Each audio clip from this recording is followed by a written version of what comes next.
የህይወት ዕጣና ዕድል የት እንደሚጥለው ወዴት እንደሚያደርሰው የሚያውቅ የለም። ከዓመታት በፊት ነበር እነዚህም ወገኖች የማይገመተው የደረሰባቸው። ከለመዱት አካባቢ ተገዶ የመራቅን ህመም የማይረዳው አይኖርም። በወሬ ብቻ ወደሚያውቁት የአያቶቻቸው ቀዬ ቢመለሱም የማያውቁት ዘመድም ሆነ የቅርብ ሰው አላገኙም። በመጠለያ ካምፖች ከመክረም ወዲያም አማራጭ አልነበራቸውም። በመጀመሪያዎቹ ሰሞናት በአካባቢው የሚገኙ ተፈናቃዮችን ለማገዝ የተለያዩ እንቅስቃሴዎች የነበሩ ቢሆንም አብዛኛዎቹ ሩቅ የተጓዙና በጽናት የቀጠሉ አልነበሩም። ይህንን ሰፊ ይዘት ያለው ችግር የተመለከተው አግማስ ኢትዮጵያ ከ3 ዓመት በፊት ጉዳዩን ሳይጨርስ ከመንገድ ላይ መለስ የሰብአዊነት ዘመቻውን ጀመረ።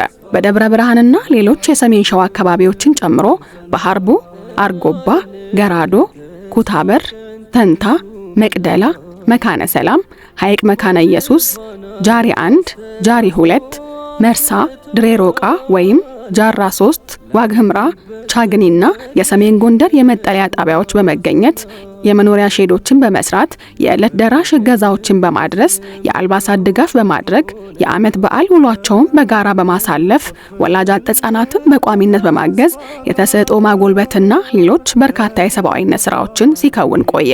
በደቡብ ኢትዮጵያ ተሻግሮ በጎፋና ስልጤ ዞኖች በመሬት መናድና በጎርፍ አደጋዎች የተጎዱ ወገኖቹን አጽናና፣ እገዛዎችንም አደረገ።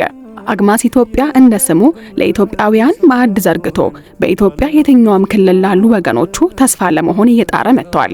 በቅርቡ በሐርቡ የመጠለያ ጣቢያ ይፋ ያደረገውና ተፈናቃይ ቤተሰቦችን ወደ ስራና መደበኛ የኑሮ እንቅስቃሴ በሚመልሰው ቀና በአዲስ መንፈስ ዘመቻው ላይ ልዩ ትኩረት ሰጥቶ እየሰራ ይገኛል። አግማስ ኢትዮጵያ እልፍኙን ለሰብአዊነት ከፍቶ አሁን ከ100 ሺዎች የሚልቁ ቤተሰቦችን ወደ ከረመ የተስፋ ጉዟቸው ለመመለስ ይተጋል።